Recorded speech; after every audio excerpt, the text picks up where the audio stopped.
Parte da manhã com sessão técnica. Serão 4 sessões técnicas agora pela manhã.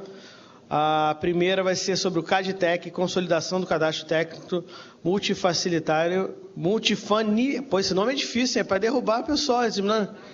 Multifinalitária, coisa do Leandro, multifinalitária, fica mais bonito. Da Prefeitura do Rio de Janeiro, Leandro Souza, que é nosso técnico, pode subir, Leandro, por favor. Leandro Souza, técnico do IPP. Segundo é o TB8, GeoSysLeak, não é isso? GeoSysLeak. Eu estou treinando aqui, fazendo exercício ao vivo, não é isso? GeoSysLeak. O pessoal é amigo, bota a gente na roubada. Sistema de georreferenciamento de licenças e atos de fiscalização, Pedro Renaud de Barros Correia. Seja bem-vindo. Secretaria de Urbanismo. Agora, o outro é o TB9, o Rio é 3D, explorando a API 4.8 JavaScript do ArcGIS, Ricardo Lima Bandeira. E Plan Rio. E por último, mas não menos importante, o TB10, Difusão do Patrimônio Cultural Carioca e Sistemas de Monitoramento, Henrique Costa Fonseca. E RPH. Bom, é com vocês. Leandro é o primeiro.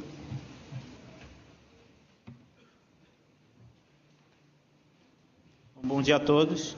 Eu sou o Leandro Souza, sou geógrafo da Prefeitura, concursado, atualmente gerente de cartografia e cadastro técnico do IPP. O trabalho que eu vou apresentar para vocês hoje é sobre o CADTEC. Esse trabalho está inserido no projeto Rio de Excelência, que foi concluído agora no meio do ano, onde foi feito todo um trabalho de reformulação da plataforma, o lançamento do Data Rio, e teve uma parte também que foi da consolidação das bases de dados, que é essa parte que eu vou apresentar agora para vocês.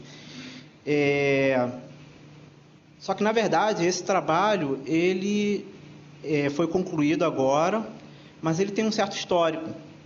Ele foi iniciado há mais ou menos 10 anos atrás, quando foi constituído um grupo de trabalho envolvendo o IPP, Fazenda, Urbanismo e Plan Rio. Quando esses órgãos, a gente sentou junto e entendeu que para poder começar a ter um trabalho mais integrado, né, isso tudo em 2008, né, antes do CIUB, antes de todo esse trabalho que a gente vem desenvolvendo recentemente, a gente percebeu a necessidade de ter bases corporativas, né? Então, o primeiro passo para isso foi o trabalho de unificação da base de logradouros, né? Porque antes desse trabalho a gente tinha diversas bases de logradouros, por exemplo, o urbanismo usava uma, a fazenda usava outra, o IPP tinha outra. Então, um primeiro trabalho foi esse, de unificar a base de logradouros. A gente desenvolveu um aplicativo na época, o CADlog Web, que tinha por finalidade atualizar essa base. A gente também realizou outros trabalhos de referenciamento de imóveis, de referenciamento de PALs e PLTs, que para cada porção do território que tinha um projeto de loteamento, a gente já referenciou essa planta. E assim, avançando sobre a questão conceitual, o que é o cadastro técnico multifinalitário? Na verdade, é o cadastro que vocês, né, técnicos da Prefeitura, no dia a dia trabalham com cadastros, só que ele é multifinalitário porque é um cadastro único que atende diversos fins, seja ele o fim tributário, fiscal, seja o fim urbanístico. Ele é a base de referência no território para as informações urbanas do CIUB. Quando a gente está falando de qualquer atividade que são desenvolvidas por vocês no território da cidade, ele vai acontecer em um logradouro, ele vai acontecer em um endereço, vai acontecer em um lote, em uma edificação. Então, esse CADTEC ele é a base de referência para esses trabalhos do CIUB. Ele é um modelo geográfico. Por que ele é um modelo? Porque quando a gente fala que a quadra é um polígono, isso é uma abstração, né? Quando a gente fala que o logradouro é um polígono ou uma linha, a gente está fazendo uma modelagem do espaço geográfico. Então, ele é um modelo geográfico que contém elementos espaciais que representam a estrutura urbana. Qual é a estrutura urbana? Logradouros, quadras, lotes, edificações. Ele tem um componente geométrica e descritiva, porque a gente trabalha com SIG, né? Então ele tem a parte da geometria, ponto, linha, polígono, e tem a parte descritiva, que são os atributos. O CADTech ele cobre toda a superfície do município, sem gaps, ou seja, não existe nada no território da cidade que não esteja numa dessas bases que compõem o CADTech. Hoje, ele ainda é 2D, a gente viu a apresentação de hoje de manhã sobre cadastro 3D. A gente, mais para o final, eu vou falar um pouquinho das coisas que a gente vem desenvolvendo nesse sentido, mas o CADTech, como cadastro, ele ainda é um cadastro 2D. E o espaço aéreo e superficial eles estão representados em outros cadastros, né? Por exemplo, as obras de arte especiais, né? Os viadutos, por exemplo, a hidrografia coberta, a linha do metrô, o Geovias, que é o cadastro das concessionárias, eles estão em outros cadastros. Bom, quais são as bases que compõem o CADTech? A base de quadras, faces de quadras, logradouros, tem o logradouro como linha e como polígono, hidrografia, ferrovia, lotes, edificações e número de porta. Todas as bases elas estão relacionadas entre si, né? Então, ou seja, eu consigo saber a partir de uma quadra, eu consigo saber quais são os lotes que estão dentro dessa quadra. A partir de uma face de quadra, eu consigo selecionar uma face de quadra, saber quais são os números de porte que estão relacionados a essa face de quadra. Elas estão todas relacionadas. E a gente tem fontes de dados que estão vinculadas ao CADTech. Hoje, quais são essas fontes de dados? A base de unidades administrativas, a base de equipamentos urbanos, que são as unidades escolares, unidades de saúde, unidades de esporte e lazer, assistência social, entre outras. A gente também tem como fonte de dados o cadastro tributário, que basicamente é o cadastro do IPTU, com suas inscrições imobiliárias. A gente tem um cadastro de propriedades municipais, que é o patrimônio da prefeitura.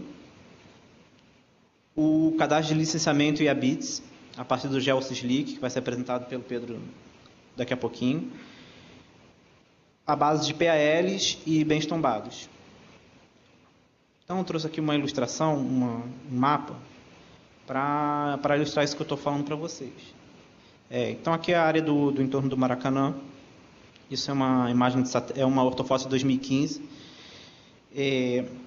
Então, para que vocês entendam, quando a gente fala que o CADTech ele cobre toda a superfície do município, sem deixar nenhum gap, a gente tem a ortofoto, né? A gente tem as quadras. Elas, na cartografia, elas são representadas a partir do meio-fio. A gente tem os polígonos de logradouros, que nessa modelagem ela corresponde à caixa de rua. A gente tem os polígonos de hidrografia, que corresponde à parte da hidrografia que não está coberta, né? A parte da hidrografia que está em superfície. E a gente tem um polígono de ferrovias. Então, assim, olhando essa imagem, a gente consegue entender que tudo que a gente faz em relação ao espaço urbano acontece em algum desses elementos desse modelo do CADTech. E a gente tem a base de lote, que também é um produto também da cartografia. Então, debaixo dessas várias camadas, né, a gente tem um território. Agora eu vou explicar para vocês como que a gente tem aquelas fontes de dados vinculadas, como que a gente consegue capturar essa informação no território. Eu tenho por exemplo, um lote, que está selecionado ali, em azulzinho. Quando eu clico, que está muito pequeno para ver, mas quando eu clico ali no lote, eu tenho várias informações associadas àquele lote. Eu consigo saber, por exemplo, que aquele lote é um equipamento, né? No caso é uma escola.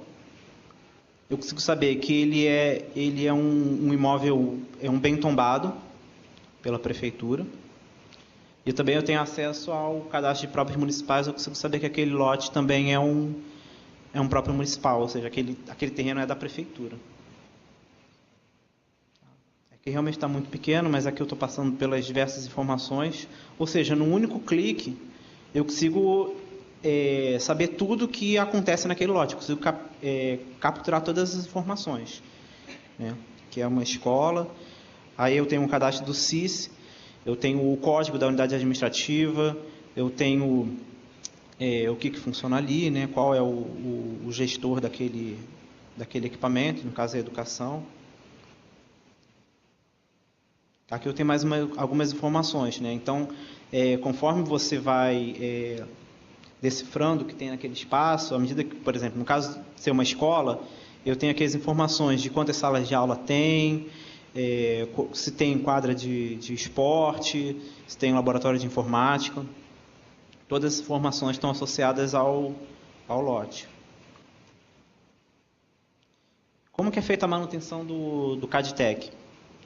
Eu trouxe aqui três ferramentas que a gente usa para manter essa base atualizada. A gente tem um aplicativo CADlog que tem a versão web e a versão desktop.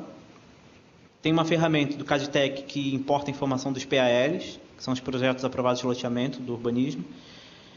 E também tem um contrato que a gente tem com imagem de satélite da Digital Globe. No caso do aplicativo CADlog e web e CADlog desktop, esse aplicativo é fechado para determinados usuários, né? Hoje a gente está trabalhando com urbanismo. Hoje a gente está trabalhando com urbanismo e com fazenda, principalmente.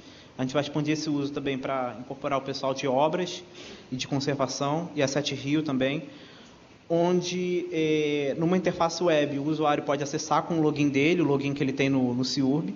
Ele faz o login e ele consegue sugerir, por exemplo, a existência de um logradouro numa área que ainda não foi mapeada. Ele pode sugerir a existência do logradouro, ou ele pode digitar os atributos. Por exemplo, eu posso ter um logradouro que é sem nome e ele foi reconhecido. Então, o pessoal do urbanismo vai lá, acessa o CADlog e coloca as informações relativas ao reconhecimento desse logradouro. A Sete Rio pode colocar informações sobre a hierarquia viária e qual é a mão de direção. Obras pode colocar informações relativas à infraestrutura, conservação também. E a interface desktop é mais para validação. Aquelas edições que foram feitas na web, né? Com os recursos que tem disponível para fazer coisas na internet, na web. Ele pode ser validado no desktop, né? Por exemplo, a precisão do mapeamento, a integridade topológica com as outras camadas. A ferramenta do CADTEC, PAL, é uma das ferramentas mais importantes para a manutenção do CADTEC, porque é a partir do PAL, de forma geral, que a cidade formal se desenvolve. Então, a gente fez isso junto com a Secretaria de Urbanismo, né? A gente fez um modelo de como as informações deveriam ser entregues no CAD, e a partir dessas camadas, desses layers do CAD, essa informação ela já é referenciada e cada layer vai para a sua respectiva camada de informação. Então, por exemplo, os lotes vão para a camada de lotes, os polígonos de logradouro vão para a camada de polígonos de logradouro, as áreas doadas vão para a base do patrimônio, assim como as áreas de recuo e outras áreas doadas também.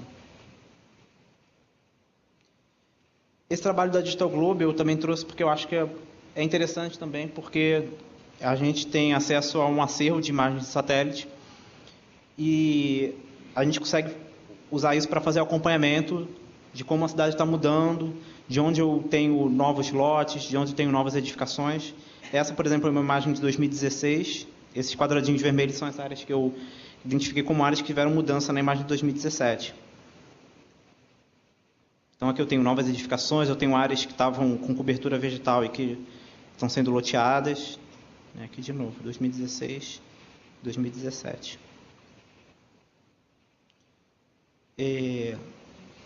Algumas aplicações do CADTEC, só para trazer mais para a parte prática.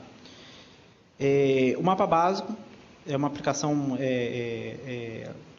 Na verdade, todos os mapas que a gente faz no CIURB, né, tem esse mapa básico, que pode ser usado como base para as informações que estão sendo mapeadas.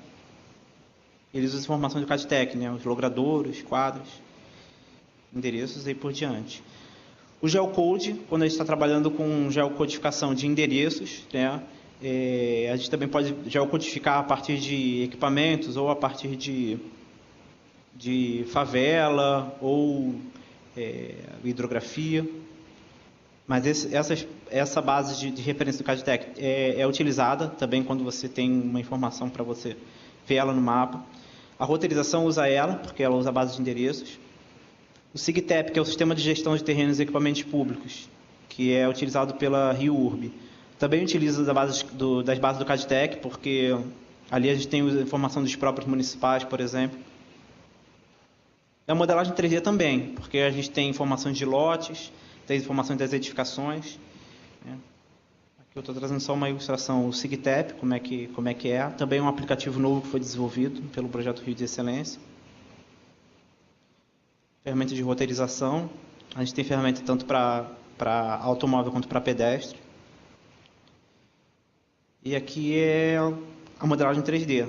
Né? Também utiliza informações das edificações, como, por exemplo, a altura da edificação. Tem um modelo digital de terreno também. Esse foi um modelo que a gente desenvolveu para a área da Barra da Tijuca. Esse é o modelo que foi desenvolvido para a área do centro. Também está utilizando essas informações do cadastro para fazer modelagem tridimensional. Para fazer as considerações finais, como foi apresentado, o CADTEC ele é a base de referência para o avanço e consolidação do CIURB. Ela é utilizada por, enfim, todos os órgãos que querem georreferenciar alguma informação, que tem uma referência, né, para endereço, para logradouro, se utiliza dessa base do CADTEC. A gente tem já propostas para avançar sobre a possibilidade de atualização dessa base, por exemplo, difusão do uso do CADLog entre as diversas secretarias. Por exemplo, ontem a gente estava falando aqui da atualização do cadastro nas áreas informais, área de favela, por exemplo. Eu acho que o pessoal, os agentes de saúde que conhecem as áreas muito bem, também podem estar fazendo uso do CADLog para atualizar as bases de logradouro, por exemplo. Os números de porta também eles podem ser atualizados a partir do GeoSysLeak, que o Pedro Renault vai falar daqui a pouco. Então, a gente tem várias possibilidades de inputs para manter essa base atualizada. A gente também está buscando maior detalhamento associando as inscrições imobiliárias às edificações, porque hoje a gente só consegue chegar ao nível do lote, mas a gente também entende que a gente tem que avançar e chegar ao nível da edificação. Por exemplo, quando tem um condomínio de vários edifícios, saber em qual bloco, em qual edificação existem aquelas inscrições imobiliárias, né, aumentando a precisão do nosso trabalho. Um dos desafios que a gente tem é a atualização do cadastro na área onde tem o desenvolvimento informal, principalmente nas áreas de favela, mas não só nas áreas de favela. Qualquer construção que não passa por licenciamento, a gente só consegue identificar a partir das imagens de satélite, mas a gente ainda tem um desafio em relação a isso, a ter mais precisão para essas áreas. E como conclusão, eu gostaria de falar assim, que o CADTEC ele permite um melhor planejamento e gestão das políticas públicas em diversas áreas, fiscal, urbanística, patrimônio, porque com cada vez mais precisão das informações, a gente consegue fazer um melhor planejamento, a gente consegue ver como a cidade está evoluindo, como que ela está se transformando, se ela está evoluindo da forma como a gente deseja, se não, aonde que a gente precisa de atacar os problemas. Então, ele é uma ferramenta, né? O CADTEC ele também é uma ferramenta para o planejamento e gestão das políticas públicas da nossa cidade. Aqui são só uns créditos para a equipe da gerência de cartografia e cadastro técnico. A gente tem uma gerência composta multidisciplinar, temos geógrafos, temos arquitetos, engenheiro cartógrafo. Aqui estão meus contatos para se vocês quiserem depois entrar em contato comigo para ter mais informações. Obrigado.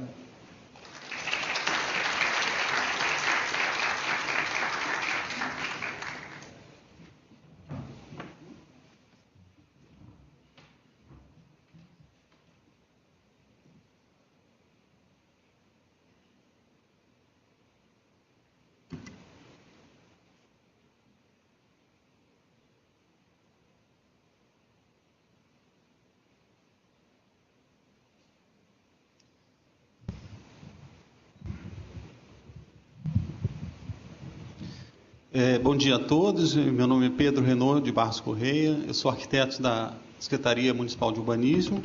Eu vou apresentar um aplicativo que se chama GeoSysLeak, que se propõe a georreferenciar licenças, habites e também tem ferramentas de análise. Então, o GeoSysLeak ele é um aplicativo que é fruto de uma parceria de 4 órgãos aqui da Prefeitura, né? Foi feito a 8 mãos, né?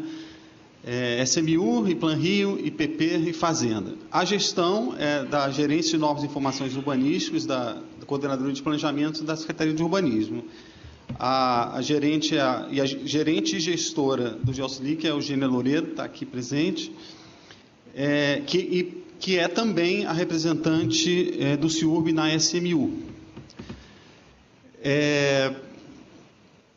Então, ele foi construído para os técnicos, é um programa de uso interno da Prefeitura, e a gente tem hoje um cadastro de cerca de 300 técnicos, né, engenheiros, arquitetos. Inicialmente era só no âmbito da SMU, então, mas ali eu já coloquei os 2 outros órgãos que estão começando a utilizar, isso é quase um spoiler aqui, porque o RPH ainda não começou, mas a gente está agendando com o Henrique umas reuniões de trabalho. A habitação, como ela incorporou o licenciamento do Minha Casa Minha Vida, eles já estão começando a utilizar também, teve treinamento. Enfim, hoje o GeoSysLeak está se tornando, né, um aplicativo corporativo, né, ultrapassou os limites da Secretaria. Em linhas gerais, a nossa gerência, a Gerência de Normas e Informações Urbanísticas, ela tem várias atribuições. Uma delas, acho, possivelmente a mais importante, é monitorar os registros administrativos da SMU, que se refletem através dos produtos que são emitidos diariamente pela SMU, que são licenças, habites, todos os procedimentos de fiscalização, aí vem autos de infração, vem embargos, intimações. Enfim, isso tudo são registros que já são gerados a partir do sistema chamado SysLeak, Sistema de Licenciamento e Fiscalização, que é de 2002, quer dizer, ele é uma linguagem antiga, é Visual Basic, com banco SQL, não tinha absolutamente nada GEL. Mas ele tem um acervo desde essa época que é muito rico, que a gente incorporou no GeoSysLeak. Então, esse monitoramento já vem sendo feito pela gerência há mais de 10 anos. E a gente faz estudos de acompanhamento dos bairros que oferecem mais licenças, que estão mais procurados, ou os menos, que têm mais habites. Enfim, isso já é um trabalho que já existia, mas a gente sempre sentia a necessidade de que a gente espacializasse, de fato, esses registros administrativos, né, na forma de pontos, de localização no mapa, para poder fazer análises mais acuradas, para focar melhor nas análises. A gente tem também um atendimento de demandas que volta e meia chega para a gente, de vereadores querem saber, às vezes os órgãos de planejamento precisam de informações mais específicas. Então, a gente agora, com o georreferenciamento, a gente passa a ampliar esse leque de possibilidades.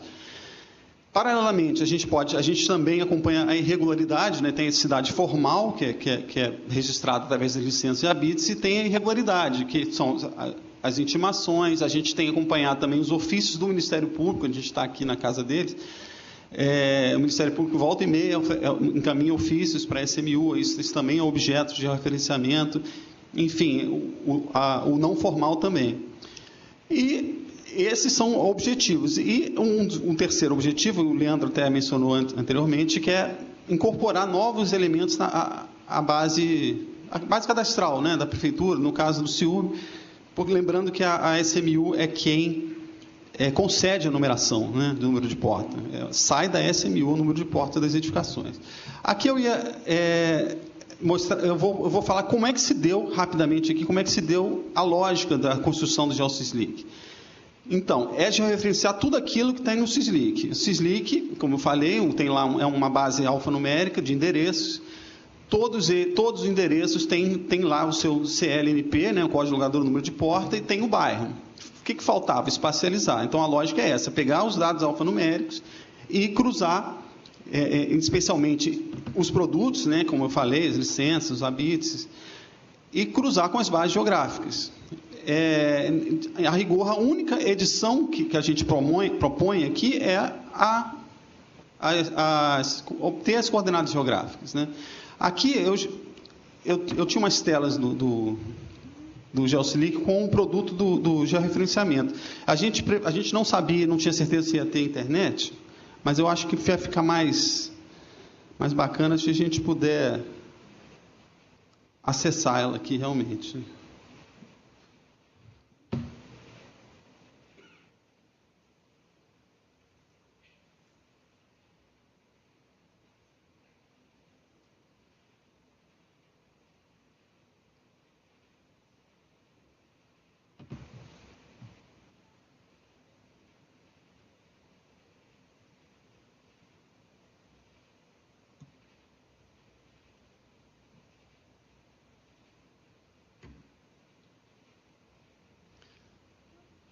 Então, o sistema está inteiramente na internet, funciona até com ferramenta mobile, mas a interface com o Syslic, ele lê os dados do Syslic. Aqui, então, a gente tem um sistema de informações geográficas comuns, né, usuais, com zoom, com controle de camadas, etc., ferramenta de medição, mas eu vou direto à questão do georreferenciamento.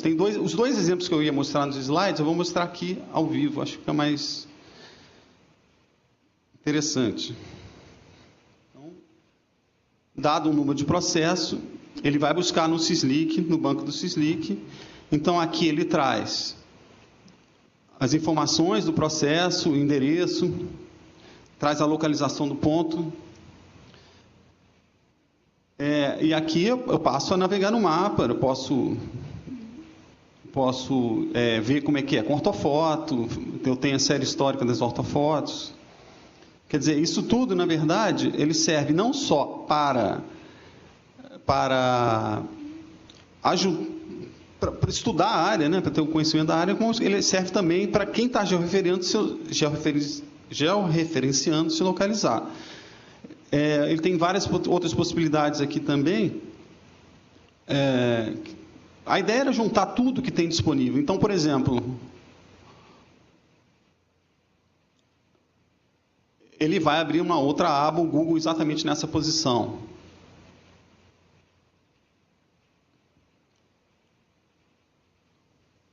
Quer dizer, ele não precisa sair, entrar em outro navegador, ele já sai naquele mesmo lugar. E da mesma forma o Street View também. Se o bonequinho estiver lá, se tiver passado lá.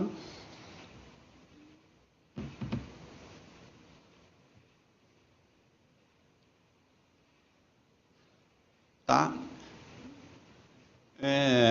E fora isso, eu posso querer ter uma visão de conjunto, carregar camadas, por exemplo, zoneamento. Aí eu aplico aqui uma transparência para a gente ver como é que fica. Deixa eu botar em cima do mapa básico aqui.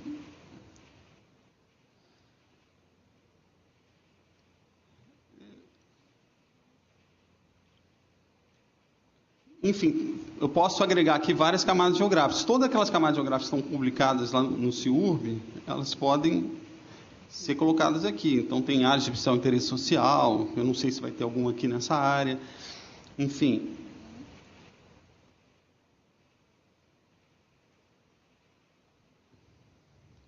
Aqui, temos uma aqui. Eu posso identificar e tudo mais. Então, eu trago os dados do Syslic, né, do sistema de licenciamento. Os produtos que estão associados a esse processo foi já referenciado. Isso aqui é online, tá? Então, se for dado outro produto aqui para esse processo, eu dou um F5, ele já aparece aqui. Está lendo na hora o banco. Eu vou, então, mostrar um outro exemplo. Esse aqui foi Guandu do Sena, né? Santa Cruz. Não, Bangu. Eu tinha um outro exemplo aqui.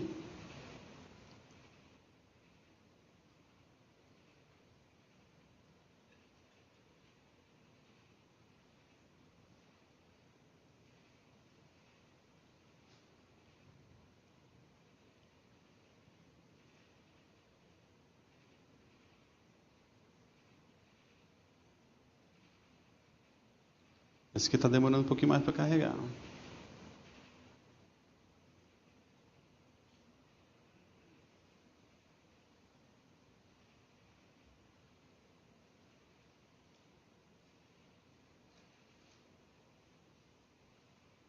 Olha só, isso, ele está acusando isso aqui, talvez tenha a ver, não sei.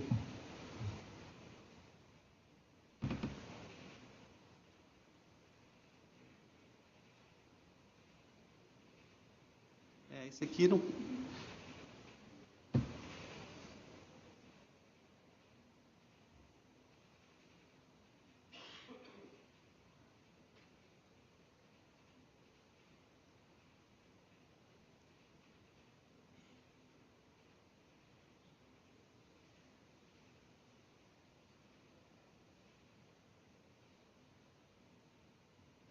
ele tá me quebrando aqui, porque acho que essa memória aqui ele não está aceitando carregar.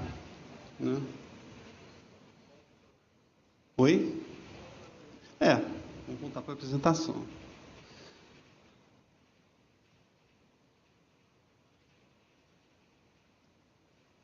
Então, esse é aquele exemplo que eu mostrei antes, com corta-foto. Aqui eu estou trazendo os produtos.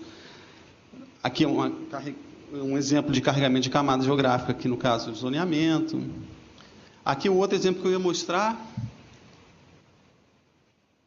Esse é em colégio, né? Ortofoto. Aqui os produtos. Esse aqui eu não sei nem explicar porquê, mas ele licenciou, deu a bits, cancelou, licenciou, deu a bits. Isso não é muito, não tem como responder isso. Mas o fato é que se ele licenciar de novo e der outra bits, vai aparecer aqui do mesmo jeito. E aqui aí ele mostra também a caderneta de numeração. A caderneta de numeração é o histórico do licenciamento desde priscas e eras que o licenciamento recorre, porque o SISLIC entrou em operação em 2002 e esse histórico ele foi todo digitalizado e indexado por rua. Então, a gente traz também como uma exibição dessa caderneta.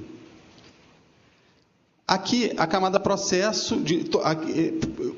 Se o licenciador for georreferenciar e quiser ver tudo que tem no entorno, nós temos essa camada processo que ela está online. Se eu me atrevesse aqui, se estivesse na aplicação, se eu me atrevesse a mudar esse ponto de lugar e desse o F5, o pontinho azul ia seguir lá o meu alfinete. Quer dizer, isso é um trabalho, né, uma parceria com o IPP, para a gente tornar essa ferramenta online. Então tá, eu queria falar um pouquinho assim, porque georreferenciar acho que não é novidade para ninguém, né? A gente está cansado de trabalhar com dados georreferenciados e ver essa nuvem de pontos aqui. Esse aqui são todos os processos que estão hoje no SISLIC, então ver essa nuvem de pontos é muito parece fácil. Não é o caso do GeoSISLIC. Por quê? Porque a gente está trabalhando com toda a cidade, a gente está trabalhando com objetos futuros, assim, enfim, não tem a gente está concedendo número de porta, então o número de porta necessariamente, ou muito dificilmente, vai estar na base. Então, e tem áreas da cidade que são complicadas, né? Você pegar, por exemplo, a numeração de porta da Estrada dos Bandeirantes é um desafio à lógica, né? Por exemplo. Então, aqui, eu queria mostrar rapidinho aqui um vídeo da integração do SISLIC, que é um sistema usado pelos licenciadores, com o GeoSISLIC, né? Uma área restrita aos usuários do licenciamento que podem editar. Então, é uma animaçãozinha que vai mostrando como é que se dá. Então, a qualquer momento, o técnico, estando com um processo físico na mão, ele digita o número do processo, ele retorna, confirma o endereço, ele aceita o endereço e já abre na página. Naquela mesma imagem que eu mostrei antes, o SISLIC mostra para o usuário. Então, ali ele está mostrando, ele encontrou o ponto no IPP, que eu acho que é o melhor dos mundos ali. Ele estava na base do IPP. Eu posso confirmar, se eu quiser visualizar a ortofoto, eu posso carregar, enfim. Agora ele volta para o mapa básico, a visualização do alfinete está melhor, mas o alfinete está centralizado na tela ali.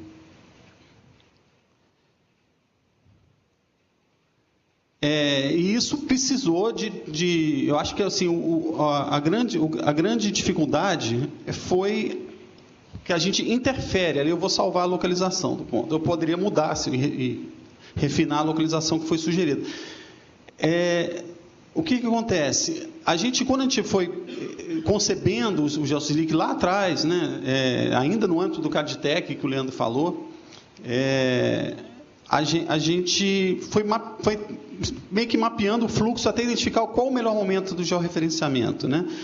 Esse aqui é um momento que o processo chegou na mão do técnico, ele está na fase de análise, ele ainda não vai dar o produto, então ele pode georreferenciar a qualquer momento. Agora, na emissão do produto, que é esse exemplo que eu vou mostrar agora... Não, voltando aqui. Na emissão do produto, aí muda de figura, porque ele não emite o produto se o processo não tiver georreferenciado. É uma condição. Eu acho que isso é um estudo de caso, por isso que a gente está mostrando mais nesse detalhe. Ele vai ter na animação, ele vai estar simulando a emissão de uma licença, né, do SysLink, da mesma forma chamando de SysLink. Isso é uma condição para que aquele registro seja dado. Então, a gente não está georreferenciando o que está para trás, né? A gente está no ato. Ele só é uma crítica que o SysLink faz, ele vai mostrar uma telinha de crítica. Ali, ele fala, só vai emitir a licença ou um produto qualquer se tiver georreferenciado. Da mesma forma, ele vai mostrar lá a sugestão de localização. Então, a gente conseguiu, né, a gente teve que, de certa forma, impactar todo o fluxo de processo do licenciamento e, ao mesmo tempo, a gente está oferecendo para ele ferramentas de gel que eles nunca tiveram. Então, a gente acredita que é um ganho para todos os lados. Então, mas eu só mostrei exemplos bons, né? Quais são os exemplos ruins? Se não tiver o número de porta. Então, por exemplo, a gente tem aqui a sugestão de PAL, a mesma camada de PAL que o Leandro falou, que é gerida lá pela coordenadora de parcelamento da SMU. Se não tiver o PAL, ele sugere uma interpolação. Se não tiver interpolação, ele sugere logradouro. Também a base corporativa de logradouro. Logradouro é recortado dentro do bairro do registro, porque se você pusesse a Avenida Brasil aqui, por exemplo, não ia resolver nada. Aqui a gente está filtrando pelo bairro do registro. E, por fim, aí é um azar, realmente, o bairro. Enfim, a nossa colega já está me cobrando tempo, mas eu vou pedir um tempo a mais, porque o computador que acusou o problema de memória, tá? Então, acho que eu tenho esse direito. Vamos lá. Hoje, qual é a situação? A gente tem, no SysLink, 730 mil registros, isso é crescente. Já georreferenciados pelos colegas do licenciamento, 28 mil, está fazendo um ano, tá, que entrou em operação esse georreferenciamento. A gente pode botar uma média aí de 2 mil processos georreferenciados por mês. A gente conta com o apoio do licenciamento nesse processo aí. E tem também a ferramenta de georreferenciamento automático, que são rotinas que a qualquer tempo, a gente pode rodar no sistema, que ele vai fazer uma varredura do que já tem, o que não tem, processo com o mesmo endereço, ele vai e incorpora. E aqui, no caso, ele só incorpora quando houver mesmo a coincidência. Não tem interpolação, não tem nada, porque não tem a crítica, né? No caso do licenciamento tem a crítica da posição. Aqui, não. Então, só que o que a gente acredita? Que, ao longo do tempo, esse gap que tem aí, essa diferença de 730, né, a gente está o quê? Um pouco mais da metade?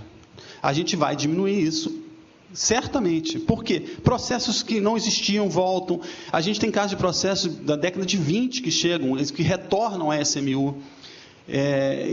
Então, quanto mais a gente vai fazendo essa massa que vai retroalimentando a base, né? Isso aí, acho que se a gente for falar disso ano que vem, certamente a gente vai ter um número maior de registro, porque ele é crescente, mas um número muito maior de processo, de percentual de georreferenciamento. Enfim, agora eu vou falar um pouquinho só de possibilidade de análise, porque a gente queria focar, um dos focos aqui da apresentação era o estudo de caso de construção dessa rotina de georreferenciamento, que depois que o ponto está lá é fácil, mas teve toda uma construção desse modelo daí.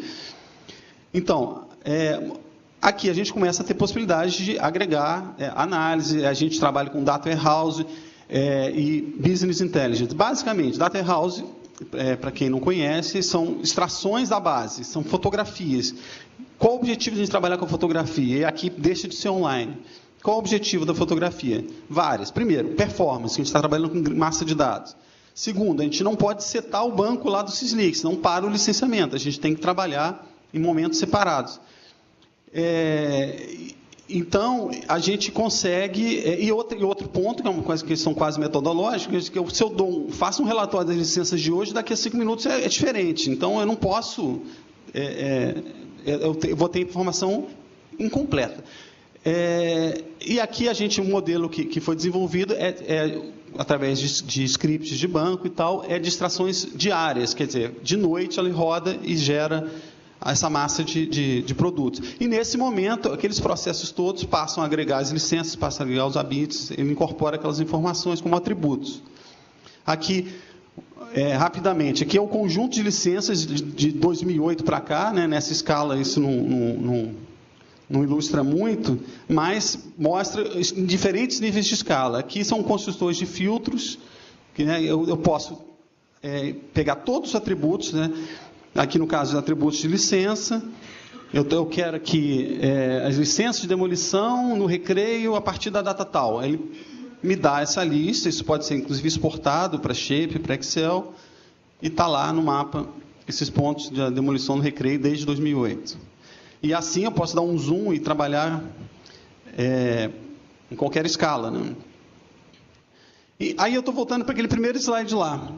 Mais uma vez, para que isso serve? Para que esse bando de pontos serve? Para aprimorar o monitoramento da dinâmica da cidade. Tudo isso que a gente está fazendo aqui, que já era um trabalho da gerência, que agora amplia o seu horizonte, né? E algumas análises possíveis são não só estudar a licença ou habits, como o cruzamento entre eles. Quem de licença chegou no habits? Ou quem de auto-infração gerou a legalização? Quer dizer, ampliar os leques de mesmo. Outros dados que a gente pode trabalhar são emissão de DARMs, as licenças e auto-infrações geram DARM para a prefeitura, né? Inclusive, a urbanismo é a segunda secretaria em arrecadação do município, né? Então, são sempre valores são de interesse de monitorar. Outra coisa importante, ocorrência de interesse, é um termo genérico para dizer onde que eu quero, quantas licenças teve, por exemplo, na PAC do Leblon, ou quantas licenças tiveram, ou quantos registros tiveram na área de influência de uma área de especial interesse social ou de uma área ambiental. Isso tudo é possível através de cruzamento geográfico. E assim como eu posso querer saber por legislação, por tipologia, enfim, tudo passa a ser objeto de análise. Por fim, aqui só um slide para mostrar uma outra ferramenta que tem no GeoSysLeak, que são os cubos, né, que é uma ferramenta de trabalho com grande massa de dados agregado, que você incorpora variáveis, medidas e variáveis dinâmicas. A gente trabalha com 10 cubos com esses temas que estão mostrados aí: aceitação, assuntos, auto-infração, contrapartida, enfim, isso tudo é uma ferramenta poderosa de análise que foi incorporada também ao GeoSysLeak. Enfim, só para finalizar, a gente tem aqui a gerência, ela tem, além do GeoSysLeak, ela é responsável por outros aplicativos, né, que estão sob a responsabilidade dela: o Barra Bairro, o Busca Fácil, o portal da SMU, a gente que insere conteúdo neles. O relatório de informações urbanísticas é um subproduto do Barra Bairro, que vai mostrar onde que está buscando a informação, né, onde que os requerentes têm interesse em construir, né, que ele vai para consultar o zoneamento. E isso também é georreferenciado. Aqui, para dar os créditos, todo mundo que participou do desenvolvimento do GeoSysLeak, alguns dos quais presentes aqui. Da nossa equipe ali da Genil, queria destacar a presença também da Maria Alice Souza, que não está trabalhando com a gente mais, mas que também participou.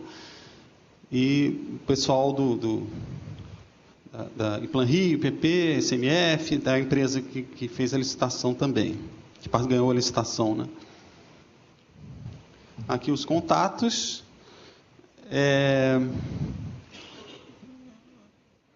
Eu não sei se a internet vai funcionar de novo, né? Porque eu tinha aqui, queria só mostrar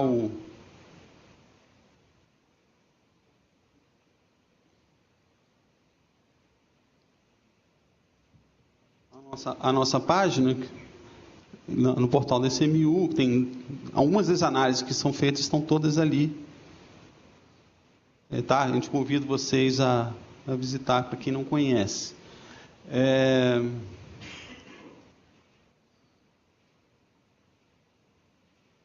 E, por fim, a gente publicou, a gerência publicou no CIURB um aplicativo com a proposta de zoneamento, que está em análise na Câmara do município, abril. Tá? Então, aqui isso está sendo discutido na Câmara, mas para quem quiser saber onde é que vai, qual é o novo zoneamento para determinada área, pode entrar lá. E isso tem sido bastante visto. Pelo contador de acesso que a gente viu lá, Aroeira, não sei, parece que o aplicativo está mais visto lá. Então, é isso, gente. Desculpa aqui o engasgo que deu ali mas me parece que é um problema de memória aqui da máquina. Obrigado.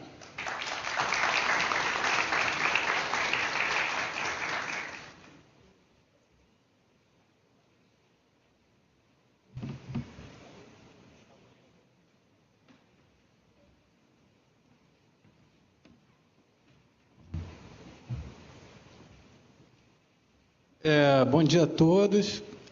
Meu nome é Ricardo Bandeira, eu trabalho na Iplan Rio. Queria agradecer ao IPP pela oportunidade de apresentar aqui o trabalho. Queria falar qual é a história dessa apresentação.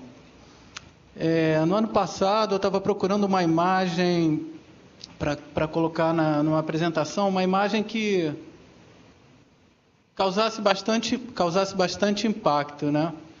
E encontrei uma cidade toda em 3D na internet.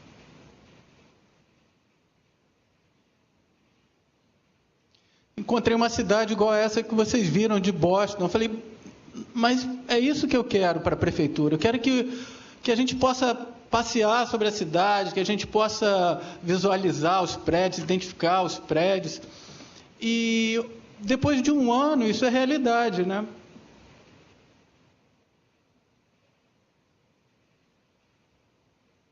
Isso aqui é a nossa cidade. E o que é mais legal é que são informações que foram produzidas por nós, né? Naturalmente, o computador ficou mais lento agora, mas a gente vai conseguir ver.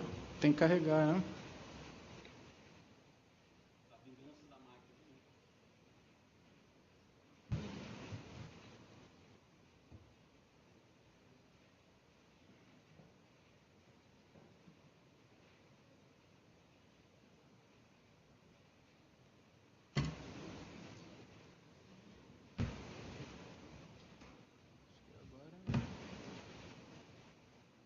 Sumiu.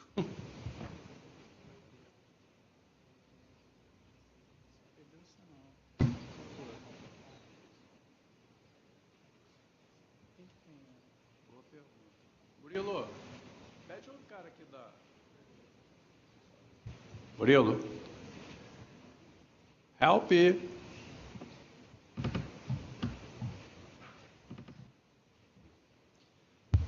Bom, então eu vou falando enquanto a gente resolve esse problema. Hoje a gente teve uma evolução muito rápida em cima dessa API do ArcGIS e a gente consegue visualizar...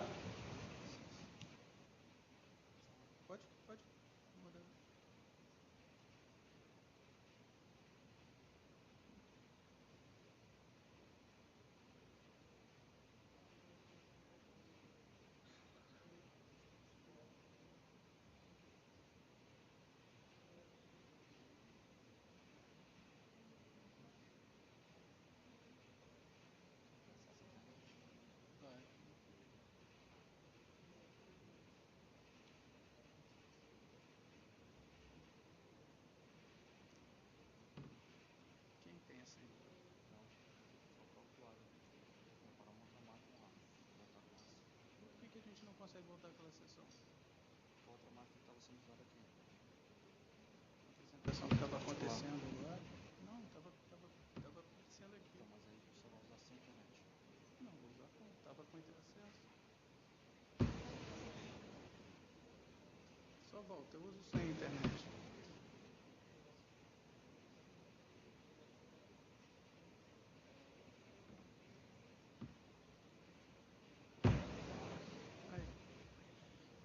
Bom, então,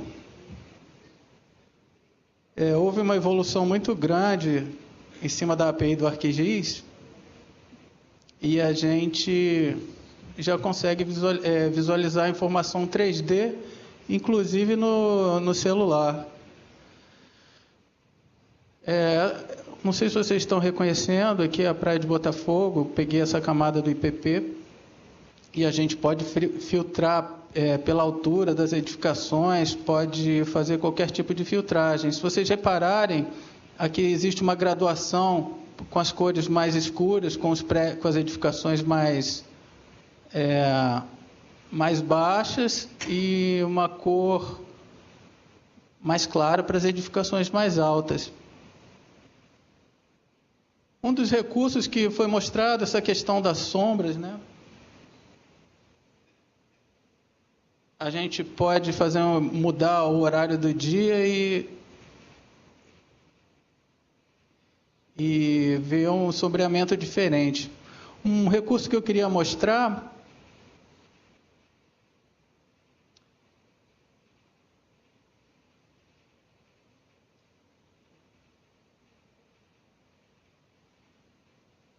é uma ferramenta de medição em 3D. À medida que você vai movendo o mouse, você vai conseguir ver as cotas. A gente não vai conseguir visualizar aqui, porque eu acho que a gente perdeu o acesso à internet. Então, vou mostrar aqui mesmo. Em que situações que a gente pode usar essa visualização? A gente pode usar no planejamento urbano, como já foi falado, o estudo das sombras, o impacto que os imóveis vão ter. A gente pode visualizar os ativos que a gente tem com um grau de detalhamento maior, a gente pode visualizar cada pavimento, a gente pode fazer a integração com o AutoCAD, pode associar a visualização 3D com sensores, no pluviômetros, qualquer tipo de sensor que você tenha conectado à internet, e pode proporcionar uma experiência muito mais rica para o usuário, né? Aqui você tem a Praia de São Conrado, então vocês podem ver que as edificações elas preservam a geometria delas. Novamente, você pode fazer um estudo, mudar a cor, você pode colocar um grau de transparência. É uma ferramenta muito poderosa, né? Aqui a gente tem o Leme, tem ali aquele edifício do Rio Sul, que é fácil identificar. Aqui eu posso colocar uma transparência, estabelecer uma cota, ver ver como seria, né, aquela área se ela tivesse limitada por uma cota específica. Então, você pode customizar essa visualização da forma como você quiser. Novamente, eu queria só ressaltar que a importância, né, essa questão foi levantada aqui, da gente produzir, incorporar a informação geográfica nos processos da Prefeitura. Mais de 95% dos processos da Prefeitura envolvem uma informação da localização, só que ela não aparece, a gente não tem. Então, Pedro estava falando do esforço de incorporar o georreferenciamento, as aplicações. Eu acho que é um esforço que tem que ser da Prefeitura como um todo, de incorporar na entrada dos processos da informação geográfica. A gente vai ter um SURB cada vez mais rico de informações para todo mundo consultar. Aqui a gente... houve algum problema aqui.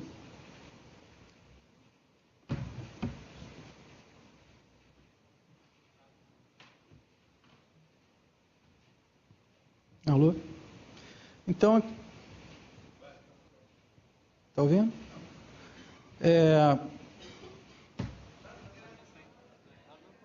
Tá?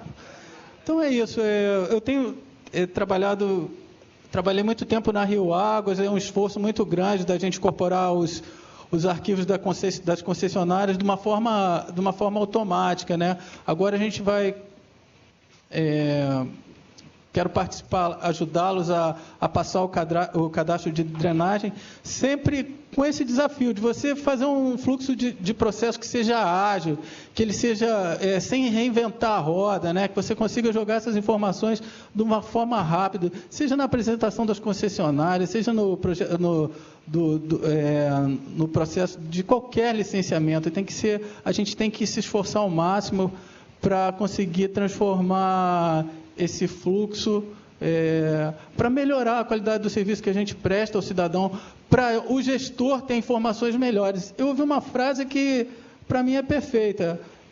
Boas decisões requerem boas informações. Então, a gente precisa se preocupar com a qualidade das informações e isso, prestar um serviço cada vez mais ágil para o cidadão. Eu vejo a prefeitura assim, né? Melhorando sempre. Eu acho que, como o Arueira falou, a gente tem capacidade para fazer uma informática, um geoprocessamento de igual para igual com qualquer cidade. É só a gente precisa ter enfoque nos processos, trabalhar, estudar os processos, incorporar os arquivos do CAD, ver a melhor forma e fazer uma prefeitura mais ágil, mais inteligente nesse sentido, de você utilizar os recursos da melhor forma possível, né? Então, a gente está vivendo aí um momento bastante difícil. Eu acho que o caminho é esse, cada um fazer o seu papel e pensar numa forma de melhorar a cada dia, né? Cada um... muitas vezes os órgãos não têm essa conversa que eu acho super necessária para a gente falar a mesma língua, andar junto. Eu acho que é importante esse esforço de capacitação do funcionário em termos de gel. Hoje muita gente aqui já fala essa língua, né? Então, acho que é por aí. Geoprocessamento é isso. Eu ouvi isso numa conferência e o cara falou, gel é sobre pessoas. Não existe geoprocessamento sem você envolver o funcionário, sem você capacitar, sem você motivar o funcionário. Espero que a gente caminhe nessa direção, né? Será que a gente consegue ver de novo?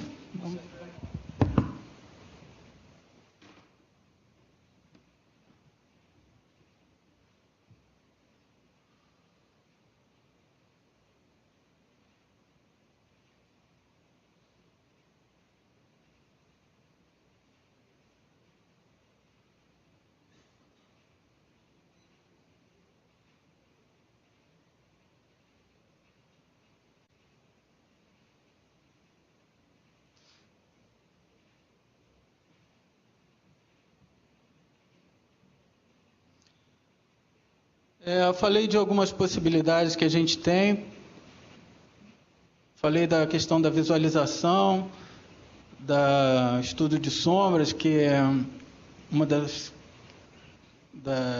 recursos novos. Agora você pode medir em 3D, você pode medir, fazer até cálculo de volume, se você quiser, você em qualquer direção, pode pegar uma fachada de um prédio, pode pegar uma elevação, um morro, fazer a medida da forma como você quiser.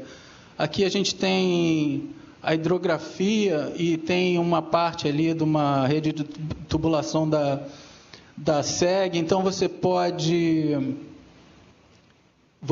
visualizar o subsolo. Aqui, ó, você tem, isso aqui é uma parte da Tijuca. Como eu falei, eu fiz questão de pegar informações que a gente tem. Podia ter pego de um site lá fora, do exemplo da Esri, mas eu quis mostrar informações que a gente produziu aqui, que estão na nossa base, né?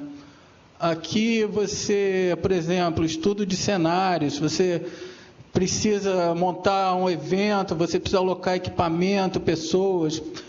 No caso, eu já tenho, digamos que eu tivesse um conjunto de equipamentos já cadastrado, eu só clicar, não sei se vocês vão conseguir ver, está um pouco longe, né? Mas posso colocar, vou mostrar aqui mais de perto. Você pode, são símbolos em 3D que você pode utilizar agora. No caso, eu coloquei ali um carro do Corpo de Bombeiros, uma ambulância, você pode colocar árvores, você pode colocar todo tipo, tem vários símbolos disponíveis e você, eu acho que com ArcGIS Pro, ainda não pesquisei, você pode criar os seus próprios símbolos em 3D e alocar ele no teu cenário, né? Então, se você tem o custo desses elementos que você está colocando na cena, à medida que você vai colocando, por exemplo, as árvores, você tem o custo do plantio dela, você já vai tendo esse custo na hora. Se você tiver que alocar pessoal também, o equipamento, você já vai vendo esses custos na hora. Deixa eu ver se eu consigo mostrar aqui. Seria bem legal mostrar...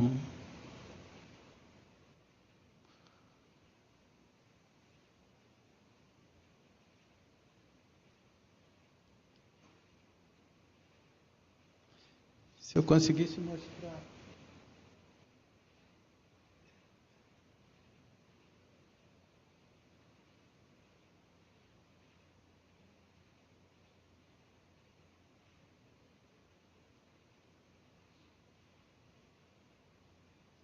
Abrindo o Chrome, que esse Explorer é muito lento, né?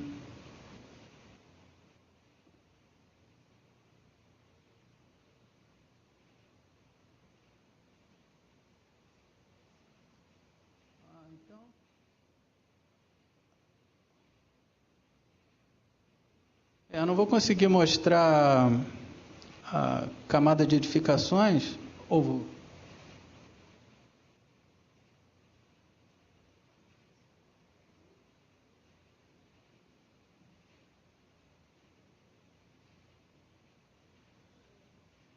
Não vou ter tempo. Eu queria fazer uma brincadeira com vocês, mostrar os edifícios da prefeitura, mas não vou tomar mais o tempo de vocês, não. Só falar que a gente pode fazer uma integração com o AutoCAD. Se você tem a geometria, você tem as informações de altura, você pode, como eu fiz uma seleção, uma query espacial no ArcGIS, pela web mesmo, e joguei no AutoCAD. E aí você pode fazer diversos estudos, né? Não sei se vocês estão reconhecendo, esse aqui é o prédio do teleporto em azul, aqui é o prédio da prefeitura, e aqui é aquele prédio mais alto que tem. Então, peguei um pedaço para ver se era fácil fazer essa transposição, né, do GIS para o CAD, e realmente é. Só que eu não fiquei satisfeito.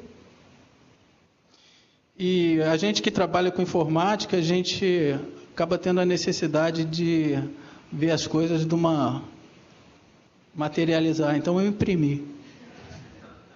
Eu vou pedir para a Ariela passar para vocês verem.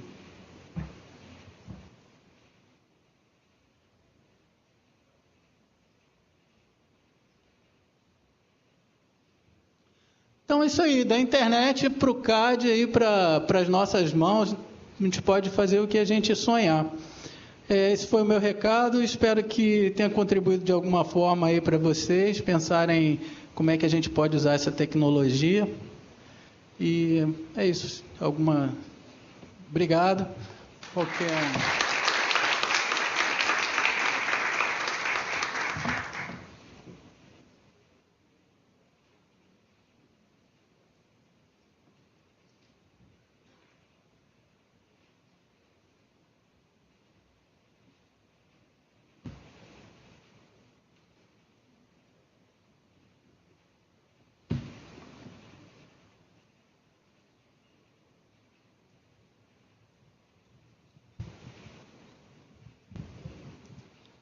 Bom dia, meu nome é Henrique Fonseca, sou arquiteto do Instituto Rio Patrimônio da Humanidade, que é o órgão municipal de proteção do patrimônio cultural.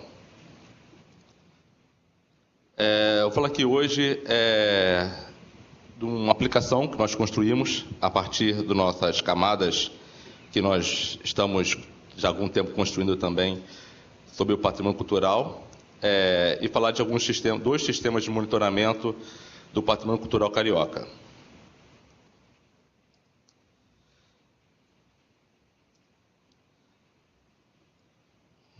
A primeira é uma aplicação que a intenção dela é a difusão do patrimônio cultural carioca, ou seja, levar a informação do que é tombado, do que é preservado, das áreas de proteção da cidade para a população como um todo.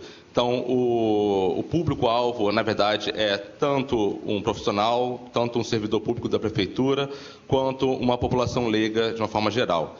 Essa aplicação, ela se divide em 3 subaplicações, né? Uma de apresentação, que fala sobre alguns aspectos, uma que chamamos de painel de monitoramento, e uma terceira que é o mapa da proteção.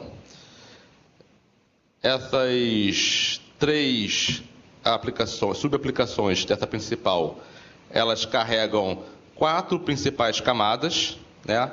Uma camada de bens tombados, que ela contém hoje um pouco mais de 2.000 bens tombados nas 3 esferas de governo, federal,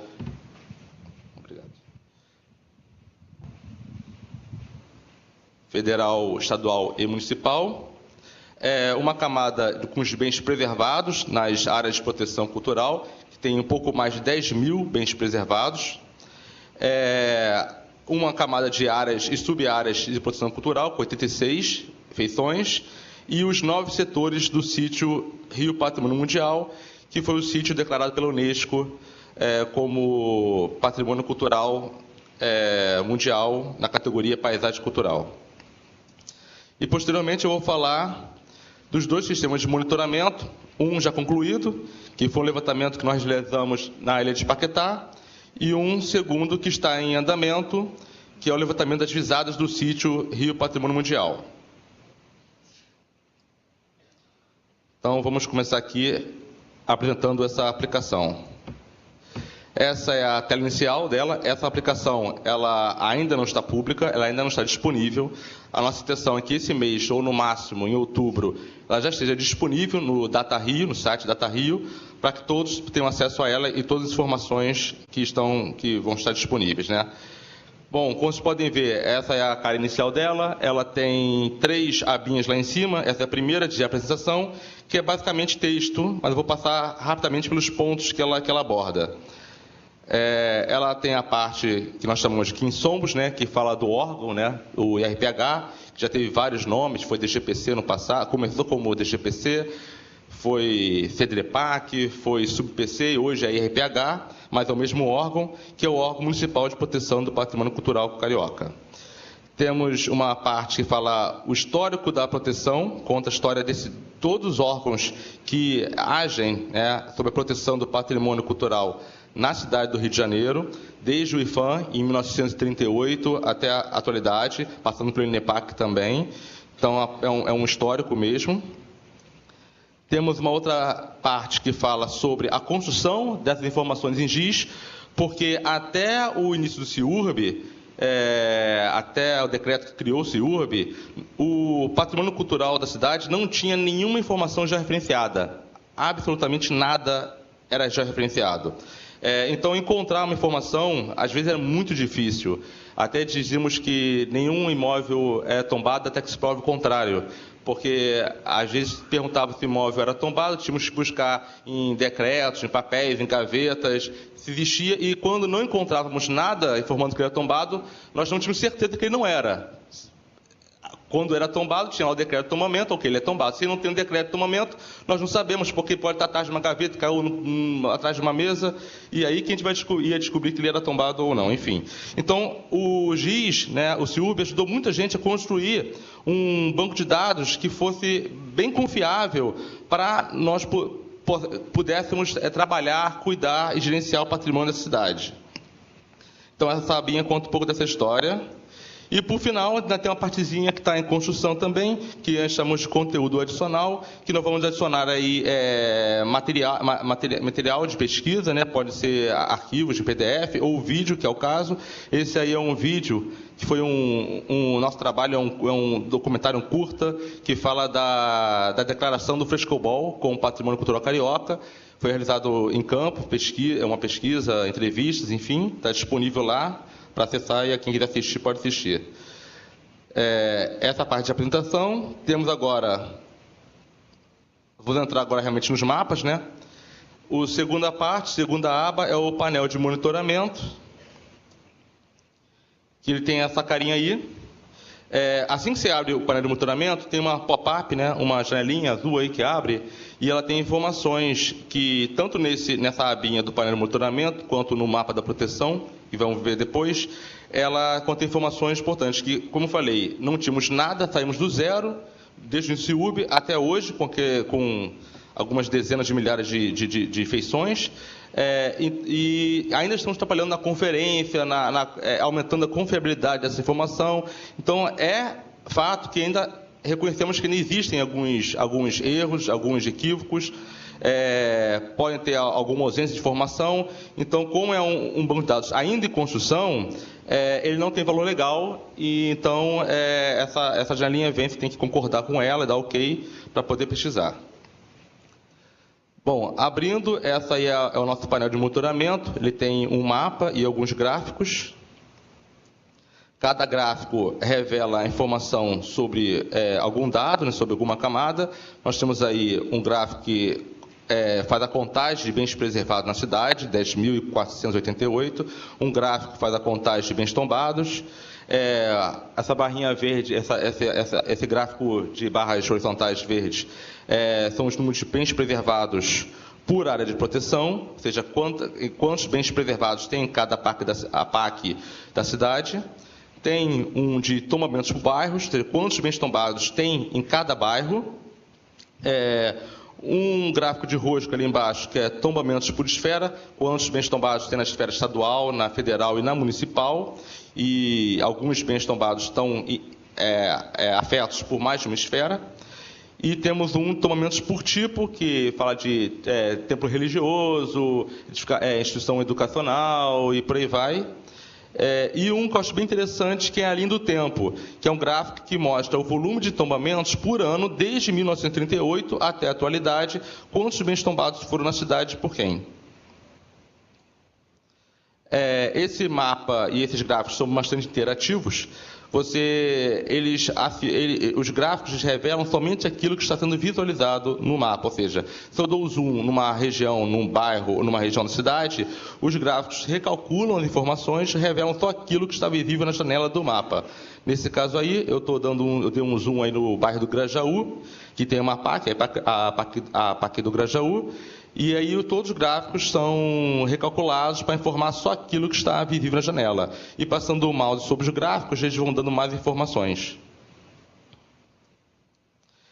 Temos uma ferramenta de filtro, você pode filtrar algumas informações. Por exemplo, se eu quiser ver somente informações dos bens tombados federal, os bens tombados do IFAM, eu posso filtrar somente esses bens tombados, e os gráficos vão me dar os dados somente desses que estão sendo filtrados.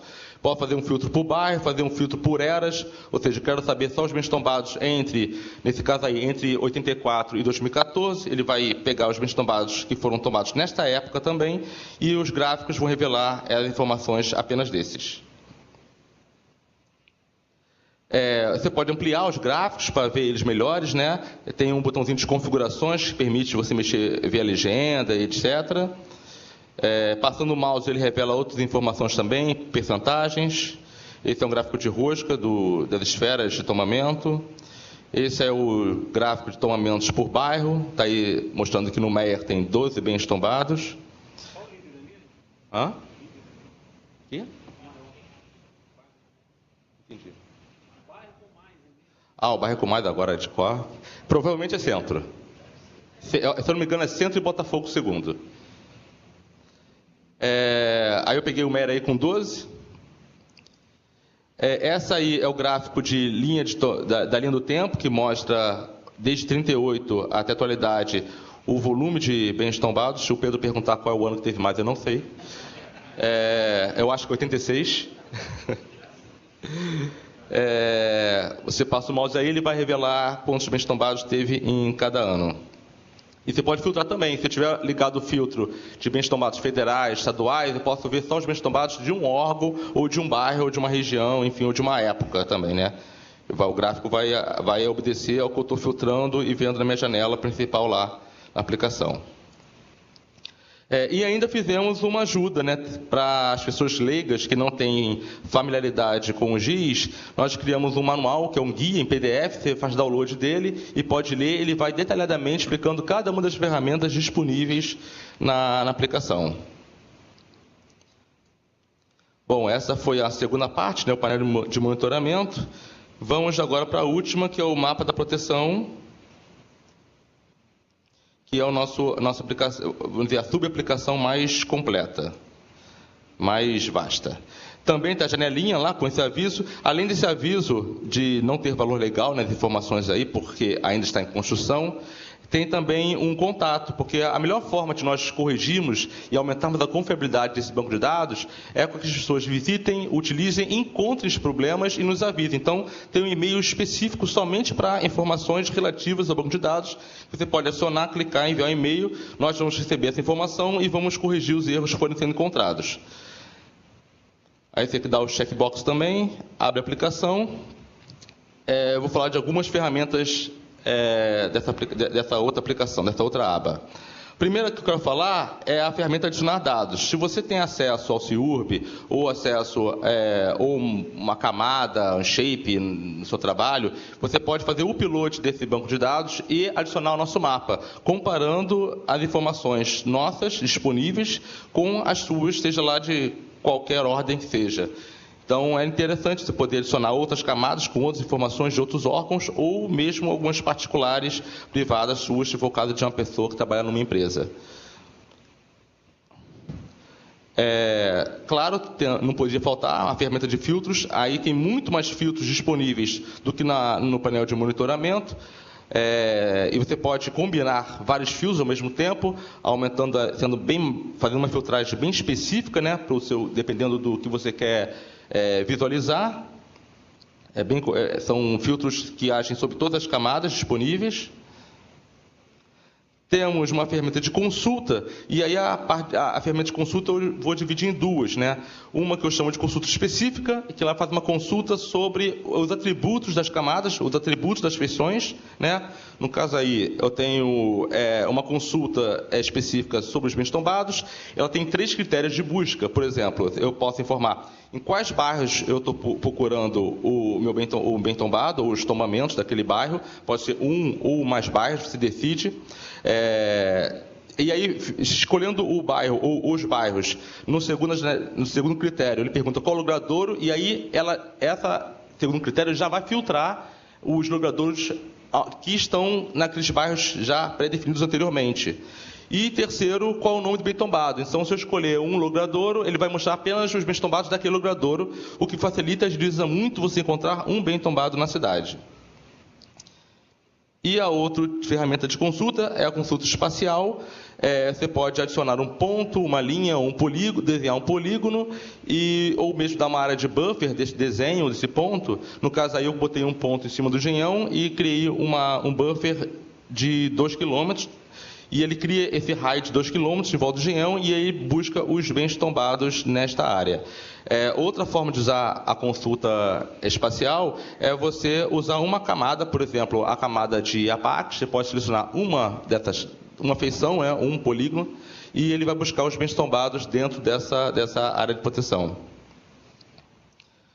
Aí você aplicando ali, no verdinho ali embaixo, aplicando, ele vai vir com o resultado dessa pesquisa, dessa consulta. Esse eu chamo de resumo interativo. Ele funciona parecido com os gráficos do painel de monitoramento, né? Você dá um zoom numa área da cidade, ele vai revelar as informações de forma bem rápida, objetiva, resumida ali do que está sendo visualizado. Nesse caso aí, ali em Copacabana, nós temos 2 áreas de proteção, temos a APAC do Lido e a APAC do bairro Peixoto, e aí ele vai filtrar, vai informar ali que tem 2 APACs sendo visualizadas, quantos bens tombados são, quais são, quantos bens preservados são e onde eles estão também naquela barrinha ali vertical ao lado. E, como não poderia faltar também, fizemos também um manual de um guia, né, também para as pessoas mais leigas, que não estão acostumadas, ou mesmo alguém que queira aprofundar um pouquinho mais dentro das ferramentas, conhecer um pouco mais das funções, pode baixar o PDF, ler e vai ter um conhecimento mais aprofundado das ferramentas disponíveis. Então, essa aplicação de difusão, o objetivo dela é difundir, é levar o conhecimento do patrimônio cultural da cidade para o público. 2 minutos, vou ter que correr. Por fim, tem o... Bom, e a ideia é que nós esperamos que ela já esteja disponível ainda esse mês, no máximo mês que vem, no Data Rio. E, por último, vou falar dos 2 sistemas de monitoramento do patrimônio cultural. O primeiro foi um levantamento que nós realizamos na PAC da Ilha de Paquetá, usando o aplicativo Survey 123, um aplicativo mobile. Ele tem essa cara, né? Você cria uma pesquisa e as pessoas, os técnicos foram em campo, na Ilha de Paquetá, fotografando e levantando informações, preenchendo esses dados sobre cada um dos bens preservados e tombados na ilha. Isso foi coletado em menos de 2 semanas. Nós conseguimos levantar quase 500 imóveis protegidos na ilha, que deu origem a um mapa com dezenas de informações e fotos sobre esses imóveis, que nos permitiu criar gráficos que nos dão um panorama, né, um cenário geral da preservação na ilha de Paquetá. Esse foi o primeiro teste que fizemos com o Survey, em prática, né? Ele pode ser utilizado em qualquer área de proteção. Vocês podem ver aí no gráfico à direita, que é o estado de caracterização, que nós tivemos uma perda aí de 18,75%. A PAC de Paquetá, ela é de 99, então são quase 20 anos de preservação e já houve uma perda significativa de 18% das características dos imóveis. Mas, por outro lado, o estado de conservação ainda bom e regular, é a maioria, ou seja, os imóveis estão em boa parte conservados, né? Embora tenha havido aí uma perda significativa. E, por fim, vou falar de um trabalho que o ETPC, que é o Escritório Técnico da Paisagem Cultural, que é um órgão lá do RPH, que tem a atribuição de gerir o sítio Rio Patrimônio Mundial. Ele está trabalhando no desenvolvimento de uma metodologia de licenciamento, uma metodologia, e ele está também usando o Survey 123 para visitar todos os pontos divisados do sítio que constam no dossiê de candidatura da cidade como patrimônio mundial. E está gerando também um mapa. Esse mapa também, quando estiver concluído, estará disponível. Você vai poder visitar cada um dos pontos de visada, ver as vistas dessa região, e essas visadas, essas fotografias e esses dados levantados vão servir para o planejamento da gestão desse sítio. Acho que eu consigo terminar. Muito obrigado.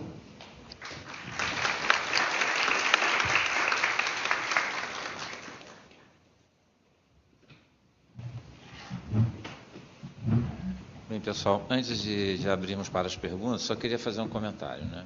Primeiro, agradecer os palestrantes, dizer que um dos principais objetivos dos seminários a que nos propomos é a Prefeitura se autoconhecer, né? E eu acho que hoje nós tivemos brilhantes exemplos de produtos que estão sendo desenvolvidos na Prefeitura e que certamente vão permitir que novos técnicos, ao conhecerem esses produtos, se manifestem e também se proponham a executar, né? Vou citar aqui o exemplo do Henrique, que praticamente fez essas aplicações todas, não vou dizer sozinho, mas assim com um grande esforço, sem ser analista de sistema, se utilizando da plataforma, se utilizando das ferramentas e, obviamente, em boa parte construindo as informações, porque elas não existiam, né? Então não foi do dia para a noite, mas assim, é possível, né? Usando as ferramentas disponíveis, produzir o que ele produziu. E essa aplicação, ela pode ser reproduzida, né? Você pode trabalhar nos mesmos moldes, usando os outros conteúdos e ter os mesmos produtos.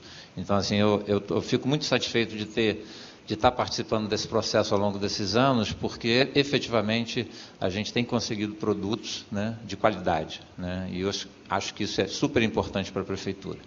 Então, agora abrimos para as perguntas. Já temos uma ali, Rose.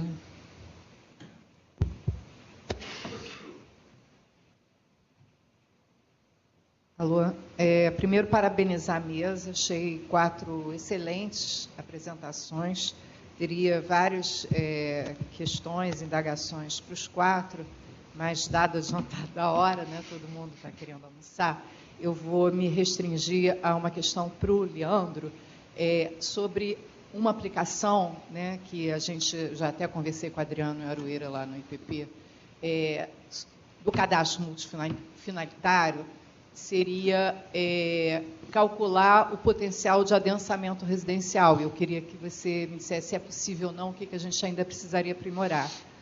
Por exemplo, uma mudança de legislação, qual o impacto que isso ia trazer para um determinado bairro, em termos de números de unidades residenciais. Eu precisaria ter a área do lote, quais são esses lotes ocupados por unidades residenciais unifamiliares, ou seja, uma só inscrição imobiliária residencial, né, que são vazios potenciais, e agregar 2 atributos a ele. Um do zoneamento, o IAT, e a área mínima da unidade residencial, que é dado também pelo zoneamento, porque a área do lote vezes o IAT seria a ATEC dividido pela área mínima residencial, me daria um número de unidades residenciais que eu poderia ter, que seriam acrescidas, né, potencialmente, àquele bairro com uma mudança prevista da legislação, mesmo com a legislação existente. Seria uma simulação que seria feita muito importante, não só para os tomadores de decisão governamentais, mas para a sociedade também, para avaliar o impacto real, né? Hoje a gente fica no achismo, muda a legislação, a gente vai acontecer isso, aquilo.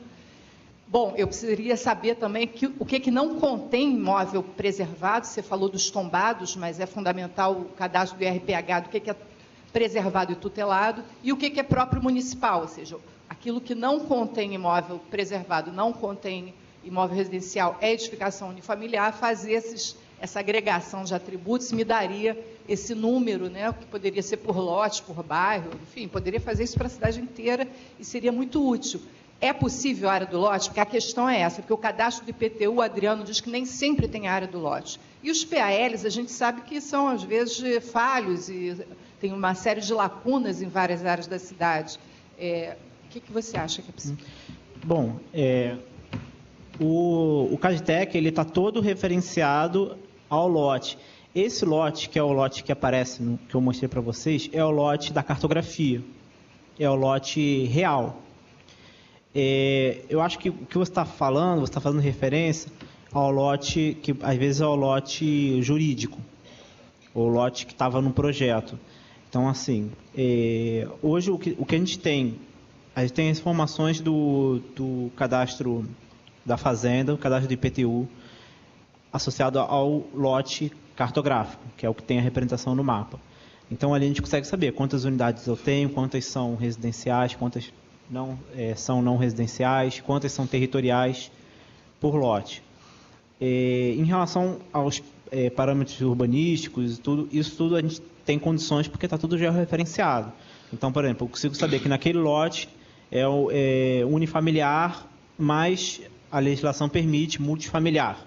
Isso eu consigo. Assim, na verdade, as informações elas já estão todas integradas ao lote. A gente tem condições, sim, de fazer estudo. A área que a gente tem é a área da cartografia, né? A área. Agora, uma coisa que a gente não tem ainda é a associação disso com os registros de imóveis, né? Então, eu consigo chegar a saber que eu tenho o endereço, eu tenho o lote da cartografia, mas eu não tenho o registro cartorário para saber qual é a área que está vinculada àquilo, mas eu tenho a área real. Eu acho que para planejamento a gente usa a área real. Só complementando a resposta do Leandro, a gente tem condições também de começar a absorver a informação que vem do CISLIC passivo e que passou a estar georreferenciada e buscar esse tipo de informação lá. Pode ser que nem sempre encontremos a informação do terreno original relativo àquele momento atual, mas há uma possibilidade também de buscar a informação do terreno. Agora, como a gente já havia conversado, a gente, na verdade, tem que construir esse modelo internamente, em parceria com a ICMU, principalmente, porque é uma das principais usuárias de uma aplicação nesse sentido, para fazer cenários urbanos de ampliação, de revisão de legislação. Eu acho que é uma questão só de tempo, para a gente poder sentar, construir um modelo, usando as ferramentas disponíveis, e certamente a gente vai conseguir um objetivo similar ao que você perguntou. Mais alguém? Aqui. Marcelo Quadros, da Subsecretaria de Infraestrutura. Parabenizar as apresentações, todas foram muito legais. Mas um pouco na linha do que a Rose também perguntou, mas mais com relação ao trabalho do Ricardo e também do Pedro. Eu tive uma professora na faculdade que ela levava a gente para andar pela cidade e mostrar os prédios. Ela falou, aquele prédio ali foi feito baseado em tal legislação urbana, aquele ali em tal outro. A legislação urbana desenha a cidade do futuro. E o Pedro falou que, no final da apresentação dele, que uma das aplicações mais acessadas é a proposta da luz. E aí, vendo isso e o trabalho do Ricardo, eu fico pensando, será que a gente conseguiria fazer uma simulação em 3D da ambiência urbana? Qual é com a legislação atual para uma região e transformando os parâmetros em um arquivo de regra, alguma coisa? Como é que seria aquela região com a nova proposta de luz e de código de obra, tentando pegar esses parâmetros? Posso falar? Eu estive olhando a legislação nova, o zoneamento, e o que precisa ser feito para que essa sua ideia seja viável. É preciso pegar a legislação e transformar aquele texto que eu chamaria de parametrizar, né? Você criar tabelas associando a altura máxima, o número de pavimentos a cada zona, para você poder fazer esse tipo de simulação. Então, o primeiro passo que teria que ser feito é associar a informação que está em forma de texto à informação geográfica para você poder fazer as análises. A partir daí, você poderia criar cotas, né, pelo zoneamento e ver como é que... e fazer uma comparação com as edificações.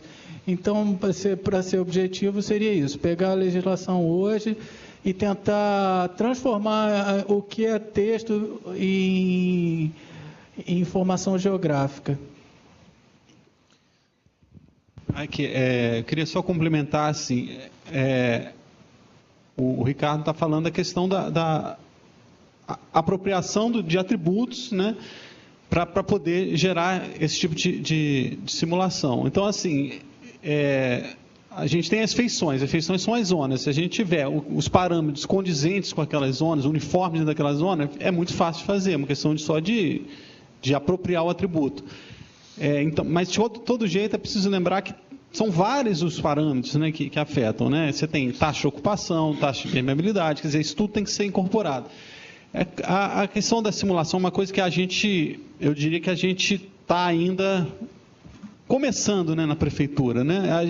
Mas a nossa gerência ela fez um estudo, por uma demanda, quando estava em revisão o PEUVAR, a gente fez um estudo de densidade construída para a área do PEUVAR, inclusive comparando com 3046, quer dizer, é um exercício que é bem interessante, mas que tem que ser feito com um certo cuidado para a gente não superestimar aquilo que a gente está encontrando, né? Então, você tem que levar em consideração todos esses parâmetros que estão ali, que de uma certa forma afetam aquela construção. Mas é um caminho que eu acho que é sem volta, realmente. Temos tempo para mais uma pergunta, alguém tinha levantado? Então, vamos manter a última pergunta e fazer o encerramento da parte da manhã.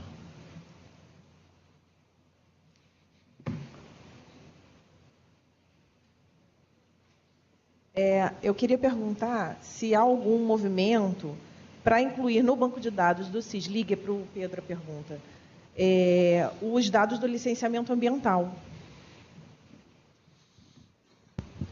Olha, no momento, hoje ainda a gente não tem isso, tá? A prefeitura tem feito um esforço para absorver várias frentes, né? Então, hoje, como eu falei, hoje a habitação já está utilizando, inclusive para tramitação de processos, o IRPH está entrando, isso é um modelo corporativo que não está ainda resolvido. A gente tem parceria com o meio ambiente, mas é muito mais na análise do uso do solo e nas interseções entre as áreas urbanizadas e as áreas de preservação, né, ambiental. Mas como processo ainda não tem. É uma coisa que tem, a gente vê iniciativas dentro da prefeitura, mas ainda isso não está resolvido ainda. Só acrescentando, acho que a melhor forma de fazer isso hoje, sem que a gente espere interferências em sistemas operacionais já existentes, é incluindo as informações do licenciamento ambiental no CIURB, porque a partir desse momento as interfaces começam a se falar, e isso, se não entrar diretamente no SISLIC, certamente já pode estar disponível no GeoSISLIC. Então, são caminhos que a gente tem que tomar decisões para agilizar o processo de incorporar as informações, porque revisar um sistema operacional às vezes demora muito tempo. Então, acredito que carregando as informações no CIURB, elas estando disponíveis, você já começa a usá-las no processo de análise, de aprovação, e isso vai facilitar a vida de todo mundo. Infelizmente, a gente tem que dar por encerrada. Queria parabenizar mais uma vez os palestrantes. Acho que conseguimos nosso efeito multiplicador hoje à tarde. Vamos continuar trabalhando.